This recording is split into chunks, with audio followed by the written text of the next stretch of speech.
अमेरिकी राष्ट्रपति अब्राहम लिङ्कनका 10 अनमोल विचारहरू। 1. साधारण जस्तो देखिने व्यक्ति नै संसारका सबैभन्दा असल मान्छेहरू हुन्छन्। यही कारणले पनि भगवानले यस्ता धेरै मानिस बनाएका छन्। मेरो सच्चा मित्र त्यही हुन्छ जसले मलाई त्यो किताब दिन्छ जुन किताबलाई मैले कहिल्यै पढेको छैन। यदि एउटा रुख काट्नको लागि मलाई 6 घण्टा दियो भने पहिलो 4 घण्टा म वनचरोलाई धार दिन्छु। केही गर्ने इच्छा भएको व्यक्तिलाई यो संसारमा केही पनि असम्भव लाग्दैन। जसले अरूको स्वतन्त्रतालाई स्वीकार गर्न सक्दैन उसलाई पनि स्वतन्त्र हुन कुनै अधिकार छैन। धेरैजसो व्यक्तिहरू त्यति नै खुसी हुन्छन् जतिको लागि उनीहरूले आफ्नो मन बनाएका हुन्छन्।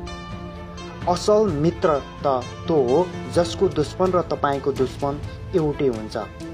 म बिस्तारै हिँड्छु तर कहिले पनि पछाडि फर्केर आउँदिन। यदि जीवनमा शान्ति चाहनुहुन्छ भने लोकप्रियताबाट बच्नुहोस्। जब मैले राम्रो गर्छु तब मलाई राम्रो लाग्छ, जब मैले नराम्रो गर्छु तब मलाई नराम्रो लाग्छ। यही नै मेरो धर्म हो। एकैछिन सुन्नुस् त, यदि यो भिडियो तपाईलाई मन पर्यो भने प्लिज लाइक, शेयर र सब्स्क्राइब गर्न नबिर्सनुहोस् ताकि हामी सँगै अघि बढौं। फेरि भेटौँला। हस्त, नमस्ते।